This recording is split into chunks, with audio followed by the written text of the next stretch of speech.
अस्सलाम वालेकुम रहमतुल्लाहि वबरकातुहू। मैं हूँ सऊद अब्दुल रज़्ज़ाक भट्टी। तो आज मदीने की मौसम बड़ी अच्छी है। चलो आपको दिखाते हैं आज क्या क्या करते हैं क्या नहीं करते हैं। तो बिस्मिल्लाह करते हैं।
चलो आज आपको दिखाते हैं इंशाल्लाह ये कोजी कैसे बनाते हैं क्या करते हैं अरबी चावल के साथ।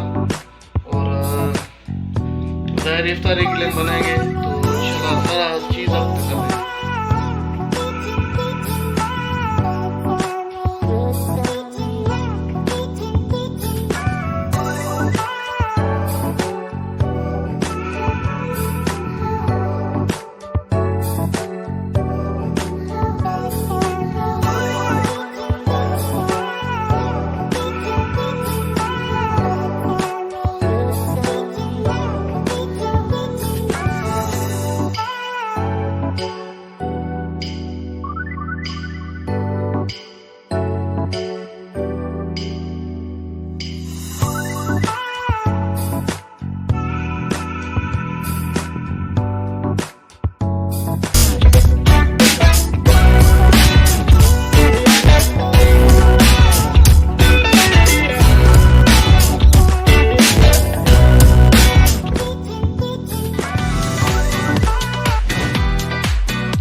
तो चलो दोस्तों आज के लिए इतना ही, मुझे दीजिए इजाज़त। मिलते हैं इंशाल्लाह अगली वीडियो में।